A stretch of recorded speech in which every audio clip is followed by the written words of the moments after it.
Assalamualaikum friends. இன்னைக்கு daily cooking சேனல்ல உங்களுக்கு போட்டி கிரேவி எப்படி பண்ணலாம்னு பார்க்கலாம். போட்டி குருமான்னு சொல்லலாம், போட்டி சுக்காவும் சொல்லலாம். எப்படி பண்ணலாம்னு பார்க்கலாம் வாங்க. முதல்ல போட்டியை எப்படி க்ளீன் பண்ணுறது அப்படின்னு சொல்லி நான் இந்த வீடியோவில் காமிக்கிறது இல்லை, ஏன்னா பெருசாகிடும் வீடியோ. போட்டி க்ளீன் பண்ணுறது உங்களுக்கு தேவைப்பட்டுச்சுன்னா எனக்கு கமெண்ட்ஸில் சொல்லுங்கள், நான் உங்களுக்கு அந்த வீடியோவாக எடுத்து போடுறேன். இதை நம்ம உள்ளே அத்தடின்னு சொல்லுவோம், தமிழில் என்னன்னு சொல்லுவாங்க எனக்கு தெரியல.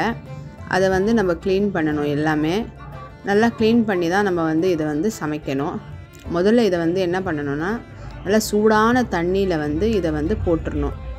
இல்லையா நீங்கள் கஞ்சி இருக்கும் இல்லையா, சாப்பாடு கஞ்சி, அது இருந்தாலும் இதில் போட்டு வச்சிட்டிங்கன்னா தோல் ஈஸியாக வெளியே வந்துடும். வாங்க இதுக்கான மசாலா ரெடி பண்ணலாம்.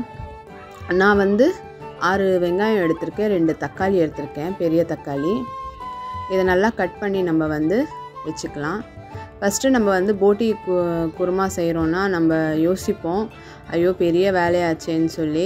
ஆனால் சாப்பிட்றதுக்கு நிறைய பேருக்கு இது பிடிக்கும். நம்ம வேலையாக நினச்சா எந்த பொருளும் நம்ம ஹெல்த்தியாக சாப்பிட முடியாது. ஏன்னா கடையில் வாங்குறது அது நல்லா இருக்கா, நம்ம ஃப்ரெஷ்ஷாக சமைச்சாங்களா அவங்க அப்படின்னு சொல்லி யோசிப்போம். அதுக்கு பதிலாக நம்மவே மாதத்தில் ஒரு வாட்டியோ இந்த மாதிரி நாங்களே சமைச்சு சாப்பிட்ற மாதிரி நம்ம பார்த்துக்கலாம். வாங்க முதல்ல நல்லா வாஷ் பண்ண போட்டியை ஆட் பண்ணிவிட்டு 50 கிராம் கடலைப்பருப்பு இதில் ஆட் பண்ணிக்கோங்க. ஆட் பண்ணிவிட்டு மஞ்சள் தூள், இஞ்சி பூண்டு பேஸ்ட் ஆட் பண்ணி ஒரு கிளாஸ் தண்ணியை இதில் ஆட் பண்ணிக்கோங்க. குக்கரில் ஒரு 8 விசில் விட்டுருக்கோங்க. உங்களுக்கு வேகலைன்னா நீங்கள் ஒரு 2 விசில் எக்ஸ்ட்ரா வச்சுக்கலாம். இப்போ ஒரு கடாயில் கிராம்பு, இலை, பட்டை ஆட் பண்ணி வெங்காயம் ஆட் பண்ணி நல்லா மிக்ஸ் பண்ணிக்கோங்க. அந்த கிளிக் மிஸ் ஆகிடுச்சு, அதனால் காட்ட முடியல. அப்புறமா மஞ்சள் தூள், இஞ்சி பூண்டு பேஸ்ட்டு, கொத்தமல்லி, பச்சை மிளகா, தக்காளி ஆட் பண்ணி நல்லா மிக்ஸ் பண்ணிவிட்டு உங்களுக்கு காரத்துக்கு எவ்வளோ தேவையோ அவ்வளோ மிளகுத்தூள் இருக்கு இல்லையா, அது ஆட் பண்ணிவிடுங்க. நான் 2 ஸ்பூன் ஆட் பண்ணியிருக்கேன். அதுக்கப்புறமா நீங்கள் உப்பு உங்களுக்கு ஆட் பண்ணிவிட்டு கொஞ்சம் மிக்ஸ் பண்ணிவிட்டு அதுக்கப்புறமா வேக வச்ச போட்டி இருக்குது இல்லையா, அதுவும் இதில் ஆட் பண்ணிவிட்டு அது கொஞ்சம் நேரம் ஒரு 5 மினிட்ஸ் குக் பண்ண விட்டுருங்க.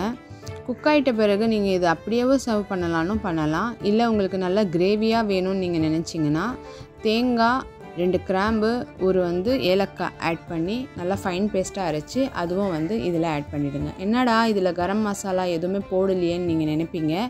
ஏன்னா நம்ம தேங்காய் அரைக்கும் போது நம்ம அதில் போட்டுடுறோம் இல்லையா எல்லா ஸ்பைசஸும், அதனால் நான் இதில் எந்த வெளியே மசாலா ஆட் பண்ணலை. இது அப்படியே நீங்கள் சர்வ் பண்ணிங்கன்னா ரொம்ப டேஸ்டியாக இருக்கும் இந்த கிரேவி. இந்த ரெசிபி உங்களுக்கு பிடிச்சிருந்துச்சுன்னா இந்த வீடியோ லைக் பண்ணுங்கள், ஷேர் பண்ணுங்கள், சப்ஸ்கிரைப் பண்ணுங்கள்.